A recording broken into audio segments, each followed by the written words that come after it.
नमस्ते। कैसे हो सभी? अच्छे हो? तो दोस्तों, इस टाइम पर आपको सबको पता है कि महामारी चल रही है, लॉकडाउन चल रहा है। तो आज का शुभ दिन है। जैसे कि आप सभी जानते हैं, आज हमारे पूरे भारतवर्ष में कृष्ण जन्माष्टमी का पर्व मनाया जा रहा है। तो सबसे पहले तो आपको और आपके परिवार वालों को कृष्ण जन्माष्टमी की हार्दिक हार्दिक शुभकामनाएं तहे दिल से। और बच्चों, मुझे पूरी उम्मीद है कि आप घर पर कुशल मंगल होंगे, सब कुछ अच्छा होगा। ठीक है। तो दोस्तों, आज हमने सोचा कि क्यों ना, काफ़ी दिन हो गए यूट्यूब पर आए, तो आपके लिए हम कुछ मोटिवेशन वीडियो डाल रहे हैं।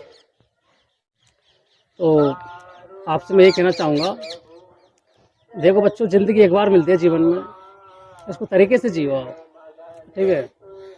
ज़िंदगी जीने का सबसे बेस्ट तरीका मैं आपको बताता हूँ। आज आप कभी जीवन में अपना वीक पॉइंट किसी को मत बताना, क्योंकि लोग बाग आजकल क्या करते हैं, वीक पॉइंट बताने से आपका मिस इस्तेमाल, मतलब मिसयूज़ करते हैं उनका। ठीक है, आपको मिसयूज़ करते हैं और आपको अपनी बुलंदियों से एक्सेप्ट करने से आपको रोकते हैं। ठीक है दोस्तों, बस ये मैं आपसे कहना चाहूँगा कि देखो, कभी भी आप नेगेटिव व्यूज़ मत बनाना आपका। ठीक है, यदि आपको फ्री तरीके से और अच्छे से जीना है तो, नंबर एक बात। और दोस्तों, मैंने ज़्यादातर ये देखा है कि आप मतलब अपने खुद के बारे में ही कुछ नेगेटिव सोच बैठते हैं। आपको यकीन नहीं होता है कि मैं कुछ कर सकता हूँ, अच्छा कर सकता हूँ। तो दोस्तों, मैं आपसे ये कहना चाहूँगा कि देखो, आप अपने बारे में कभी गलत मत सोचना, गलत मत करना, आप चाहे किसी भी पोजीशन पर हो।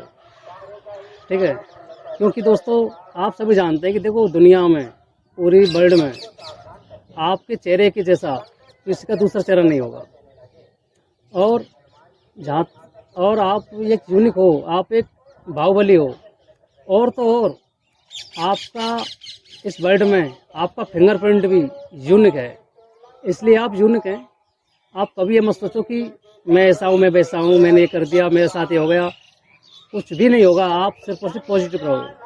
ठीक है भैया। और मैं आपको बोलना चाहूँगा कि देखो, जैसे जैसे आप कंपटीशन में हो सभी। ठीक है, लॉकडाउन की वजह से आपको सबको पता है कि सबसे ज़्यादा मार स्टूडेंटों में पड़ी है, स्टूडेंटों को नुकसान हुआ है। ठीक है। तो दोस्तों, ये जो टाइम है, ये आपके लिए बहुत ही सूटेबल टाइम है। ठीक है, ये टाइम आपका करियर डिसाइड करेगा। ठीक है दोस्तों, जैसा कि देखो, मेरे काफ़ी दोस्त हैं, काफ़ी स्टूडेंट हैं, तो सबका यही कमेंट आता है कि सर हम बहुत जल्दी भूल जाते हैं। तो दोस्तों देखो, भूलने की बात तो ऐसी है, आप जानते हो, भूलना तो एक ईश्वर की दी हुई देन होती है। भूलना तो स्वाभाविक है, और मैं तो कहूँगा भूलना चाहिए। क्योंकि दोस्तों, आपको पता है, मान के चलो, यदि आप भूलोगे नहीं, आप उसी माहौल में रहोगे। मान के चलो, एक उदाहरण ले रहा हूँ मैं, किसी माँ बाप का एक जवान बेटा मर जाता है। ठीक है। और तो आप सोच के देखो, एक जवान बेटा मर जाता है तो उसको कितना दुख होता है, उसकी कितनी पीड़ा होती है। यदि ये वो भूलेंगे नहीं इस चीज़ को, तो क्या वो कभी जीवन में सुख रह सकेंगे? कभी भी नहीं। तो आप भी जानते हो, देखो, भूलना तो एक परमात्मा की तरफ से दिया हुआ है, गिफ्ट है। ठीक है। और बात भूलने की, तो देखो, भूलना तो स्वाभाविक है, ये आप खुद जानते हो। दुनिया में ऐसा कोई भी व्यक्ति नहीं है जो एक बार पढ़ने पर उस चीज़ को याद कर ले, ऐसा है ही नहीं है भाई। अगर ऐसा होता तो जो जितना जल्दी भूलेगा चीज़ों को, वो जीवन में उतना ही अच्छा खुश होगा। आप महसूस भी करते होंगे, जो घटनाएं घट जाती हैं उनको आप भूल जाओ जल्दी से, क्या मतलब है? और आप देखो, अपना नॉर्मल ज़िंदगी जियो, कितना अच्छा फील लगता है दोस्तों। और दोस्तों, मैं तो आपसे कहूँगा, इस टाइम पर अगर बात कंपटीशन की करें हम, तो देखो, आपके पास मान के चलो, फिलहाल का अपना अगस्त का महीना चल रहा है, और आपको कन्फर्म पता है कि जैसे आप रीट की तैयारी कर रहे हो, आप सभी को पता है कि रीट की एग्ज़ाम शायद मार्च या फरवरी के एंड में कन्फर्म हो जाएगी। मार्च फरवरी बोले तो हमारे पास लगभग 6 या 7 महीने हैं। अब 6 महीने मान के चलो, और 6 महीने में यदि आप आज के दिन से ही अपनी पढ़ाई स्टार्ट कर देते हैं, 6 महीने का मतलब होता है कि यदि आप एक दिन में 10 घंटे पढ़ते हो, तो 6 महीने में लगभग 180 दिन होते हैं, और आपके पास 1800 घंटे होते हैं। ठीक है। और यही 6 महीने आपकी लाइफ डिसाइड करेंगे। ठीक है। यदि आपने इन 1800 घंटों को अच्छे से मैनेज कर दिया ना, आपकी करियर कैसे हो रही होगी। ठीक है दोस्तों, तो आपसे मैं यही कहना चाहूँगा कि इस जो टाइम जो है, इस टाइम को आप सदुपयोग लो, और सक्सेस वही होगा जो इस टाइम का सदुपयोग कर रहा है, कन्फर्म मानना आप। ठीक है। और दोस्तों देखो, आपके लिए मैं कोई अच्छा सा उदाहरण दूँ। एक पुजारी 2 मूर्ति बनवाता है दोस्तों, मूर्ति बनाने वाले के पास जाता है और उससे कहता है कि भैया मेरे लिए 2 मूर्ति बना के दे दो। बन के ठीक है भैया। तो बा ने जो आर्किटेक्चर जो होता है उसको दे दी। एक आर्किटेक्चर ने उसको बनाना चालू किया तो उसकी स्टार्टिंग में ही उसकी मूर्ति टूट गई। ठीक है। तो दूसरे ने अपने छेनी हथौड़े से जस तस करके मूर्ति का शेप दे दिया। ठीक है।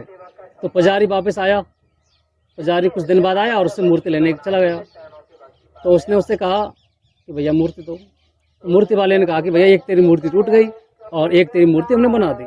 बन के ठीक है भैया, जो मूर्ति आपने बना दी उसको दे दो, बाकी का आप एक काम करो, जो मूर्ति टूट गई आप उसको भी दे दो। तो वो दोनों मूर्तियों को लेके अपने मंदिर पे आ गया। एक मूर्ति तो उसने अपने मंदिर में लगवा दी और दूसरी मूर्ति मंदिर के बाहर रखवा दी। ठीक भैया। अब दोस्तों देखो आगे क्या होता है। जो मंदिर में मूर्ति रखी है, लोग बाग उसकी पूजा अर्चना करते हैं, उसकी कद्र करते हैं, उसकी इज्जत करते हैं। और जो मूर्ति मंदिर के बाहर है ना, तो पता है उस मूर्ति पर क्या होता है बच्चों, दोस्तों? उस पर लोग बाग आते हैं, नारियल फोड़ते हैं, जो हनुमान जी महाराज की कहते हैं, जो गोगा जी महाराज की कहते हैं। आप जानते हो देखो। तो दोस्तों आप समझ गए होंगे मैं क्या कहना चाह रहा हूँ। यदि आपने इस समय का सदुपयोग करके यदि आप सक्सेस हो गए ना, तो आपकी पूजा उस प्रकार से होगी जिस प्रकार से मंदिर में रखी मूर्ति की पूजा हो रही है।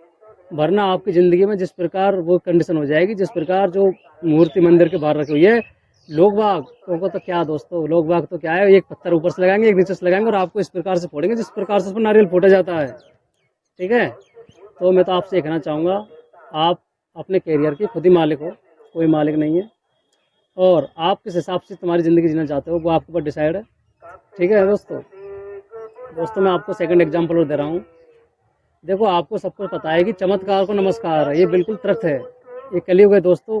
दुनिया का तो क्या, दुनिया तो आपसे आपकी दी हुई रोटी भी छीनने को तैयार है। ठीक है। तो दोस्तों देखो आपको सभी को पता है, हनुमान जी का जो गुरु है वो है श्री राम। अर्जुन के गुरु हैं कृष्ण भगवान, मान लो उसका दोस्ती टाइप का गुरु है उसका। ठीक है। तो दोस्तों आप सोच के देखो, जो हनुमान जी हैं उनको अपने गुरु पर इतना भरोसा है कि यदि श्री राम उनसे आधी रात को कहते हैं कि जाओ हनुमान जी श्रीलंका जाओ, पर्वत उठा लाओ, तो हनुमान जी बिना डिस्कस किए, बिना क्यों किस लिए किए, तुरंत ही जाता है, पर्वत उठा लाता है, क्योंकि उसको अपने गुरु पर विश्वास था। इधर आप देखो महाभारत में आपने देखा होगा, कृष्ण भगवान अर्जुन से कहते हैं कि अर्जुन चलाओ तीर। अर्जुन कृष्ण भगवान से बहुत क्वेश्चन कर देता है, क्यों चलाऊं, मेरे परिवार वाले हैं, कैसे मारूंगा इनको, कैसे क्या करूंगा, कैसे नहीं। ऐसा क्यों? क्योंकि शायद हो सकता है कि अर्जुन को कृष्ण भगवान पर भरोसा नहीं हो। सीधी सी बात है। तो दोस्तों देखो मैं आपसे कहना चाहूँगा, कलयुग में आप बताओ कृष्ण में और राम में किसकी ज़्यादा पूजा होती है? चलो इस गुरुओं में लगभग दोनों की इक्वल होती है। जैसे भी आज कृष्ण जन्माष्टमी आपको पता है कि देखो खूब पूरे देश में धूमधाम से मनाई जा रही है। और जब रामनवमी होती है तो राम भगवान की पूजा भी अच्छे से होती है, तो वो दोनों अपने लेवल पर अच्छे और बेस्ट थे। बात इनकी करते हैं चेलाओं की, हनुमान जी महाराज की। आज भी तुम देखो सबका ज़्यादातर 80% का इष्ट देवता जो होता है वो हनुमान जी को मानते हैं, चाहे वो किसी कास्ट से हो। ठीक है। और इधर तुम फिर उसका लेवल का अर्जुन का देखो, अर्जुन की बताओ आप अपने गाँव में कितने मंदिर हैं, कितनी पूजा होती है। समझ गए होंगे मैं आपसे क्या कहना चाह रहा हूँ। मेरा सीधा सीधा आपसे कहना है, आपको जो भी पढ़ाता है, आप जिसके भी टच में हो, आपके पास जो भी बुक है वो आपकी बेस्ट है। ठीक है दोस्तों, आप उस पर विश्वास करो और अच्छे से उसको पढ़ो, आप उससे उसके बारे में जानो आप। ठीक है। आप जानते हो कि दोस्तों एक अच्छी मंजिल प्राप्त करने के लिए गुरुओं का, एक अच्छी बुकों का, एक अच्छे दोस्तों का बहुत ज़रूरी है। ठीक है दोस्तों। और मैं तो आपसे ये कहना चाहूँगा, हमेशा अपनी संगति एक अच्छे लोगों से करें, ऐसे लोगों से करें जिनको कभी फैमिली वालों से मिलाएं तो फैमिली वालों को गर्व हो कि हाँ ये मेरा बेटे का पुत्र है। ठीक है। और दोस्तों मैं चलते ही बात पर एक बात कह देता हूँ, आप जैसे कंपटीशन की तैयारी कर रहे हो बहुत अच्छी बात है। किसी देखो आपने देखा होगा कि आपने गांव से काफ़ी उदाहरण मिल जाते हैं कि कोई बच्चा एक बार में ही सेट हो जाता है और कोई बच्चा 10 साल में सेट नहीं होता है। ठीक है। ये कन्फर्म है कि 10 साल वाले के पास एक जिसने तैयारी बहुत कम समय में की थी और सिलेक्ट हो गया, उससे ज़्यादा अनुभव है, बट दोस्तों उसको इतनी रेस्पेक्ट नहीं मिल पाती है जितनी कि उस सिलेक्ट को मिलती है। जानते हो, क्योंकि आप जानते हो चमत्कार को नमस्कार है। आप ऐसे कहते हो कि मेरी 10 गर्लफ्रेंड है, मेरी 15 गर्लफ्रेंड है, इनका कुछ भी नहीं होने वाला है। 5 साल बाद आपसे लोग बाग यही कहेंगे फिलहाल आपकी कंडीशन क्या है, कितनी प्रॉपर्टी है, कितनी गाड़ियां हैं, क्या तुम्हारा स्टेटस है, क्या तुम्हारा प्लेटफॉर्म है। ठीक है दोस्तों, आपसे मैं ये कहूँगा, आपकी ये कंडीशन ऐसी है कि यहाँ से दो रास्ते चढ़ते हैं, अपनी लाइफ के दो रास्ते चढ़ते हैं यहाँ से, एक पॉजिटिव और एक नेगेटिव। जो एक अच्छा रास्ता होता है उस पर एक एक कदम पर दुख होता है, दुख होता है, दुख भरे रास्ते होते हैं वो। और एक गलत रास्ता होता है उस पर एक कदम पर ऐसा लगेगा कि हाँ हम यार बहुत अच्छे रास्ते में चल रहे हैं, बहुत कुछ अच्छा कर रहे हैं।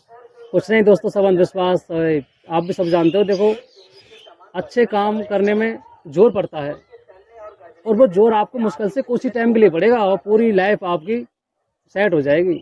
और बुरे काम करने में आपको बड़ा आनंद आता है, बहुत अच्छा लगता है कि हाँ यार हम ऐसे कर दिया, हमने वो कर दिया, वो पीट दिया। कुछ भी मतलब नहीं है इनका। 2 साल पीछे आप उनके औकात देखना, कुछ भी नहीं है, सड़क पर मिलेंगे आपको वो लोग। ठीक है, तो दोस्तों मैं आपसे यही कर रहा हूँ, आप अच्छे से तैयारी करो, आप मन लगा कर तैयारी करो। आप इस टाइम पर किस हालत में थे कोई भी नहीं पूछेगा।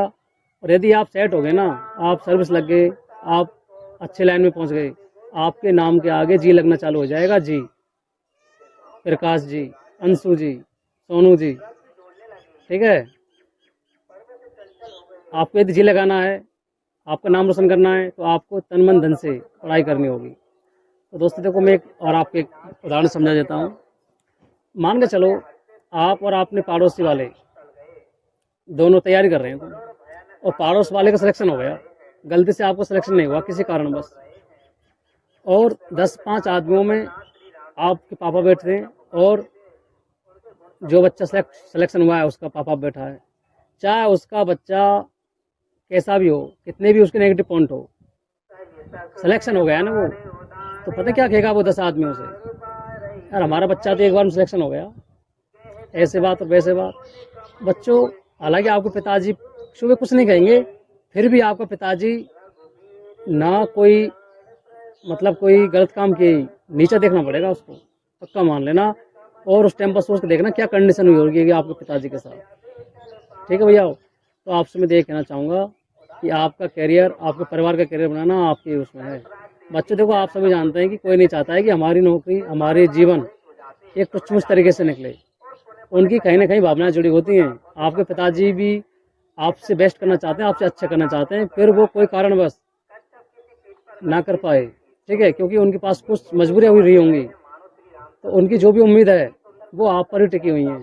ठीक है, तो मैं तो ये कहूँगा कि आप उनके सपनों को चोर मत करो, और उनका तो क्या दोस्तों, आप अपने ही साथ धोखा मत करो, बस सबसे बेस्ट यही है।